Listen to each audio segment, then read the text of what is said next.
एक कहावत है कि जंग के मैदान में सबसे पहले जंग की योजना शहीद होती है।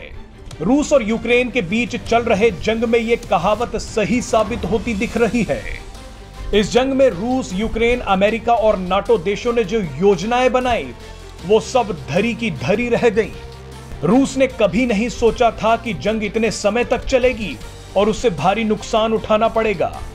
यूक्रेन जिस नाटो समूह में शामिल होने के सपने देख रहा था वो सब कुछ बर्बाद हो गया।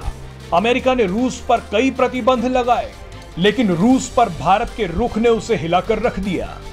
और अंत में जो नाटो देश रूस की घेराबंदी करने की सोच रहे थे, आज वो सभी देश अपनी जरूरतों को पूरा करने के लिए रूस के आगे ही घुटने टेकते दिख रहे हैं। यह जंग सभी के हाथ से निकलती दिख रही है। इसे रोकने के प्रयास भी अब तक विफल रहे हैं। पूरी दुनिया को इस जंग की कीमत चुकानी पड़ रही है। लेकिन इन सभी के बीच एक बार फिर सबकी नजर भारत पर है। दरअसल रूस और यूक्रेन युद्ध को रुकवाने के लिए एक बार फिर भारत की तरफ देखा जा रहा है। माना जा रहा है कि सीज फायर कराने के लिए भारत ही शांति दूत बनेगा। एक्सपर्ट्स का मानना है कि भारत के राष्ट्रीय सुरक्षा सलाहकार अजीत डोवल यूं ही नहीं रूस पहुंचे। एनएसए अजीत डोवल ने अपने रूसी समकक्ष निकोलाई पेत्रोशेव से आतंकवाद और रक्षा समेत कई क्षेत्रीय और अंतर्राष्ट्रीय मुद्दों पर चर्चा की है।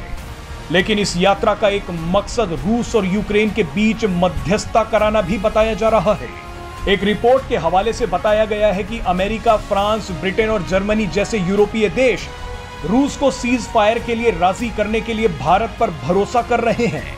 रिपोर्ट के मुताबिक भारत इसे एक बड़े मौके के रूप में देख रहा है, क्योंकि अगर भारत सीज फायर लागू कराने में कामयाब हो जाता है तो यूरोप में उसकी ताकत और स्वीकार्यता और अधिक बढ़ जाएगी।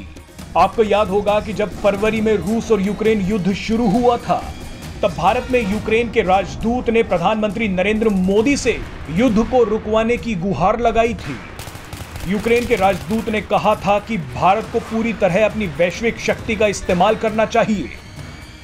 आपको याद दिला दें कि प्रधानमंत्री नरेंद्र मोदी ने मई के महीने में कहा था कि रूस यूक्रेन युद्ध में कोई भी पक्ष विजेता नहीं होगा, ये सभी हार जाएंगे। पीएम मोदी ने कहा था कि शांति और वार्ता ही दोनों देशों के बीच संघर्ष का एकमात्र समाधान है।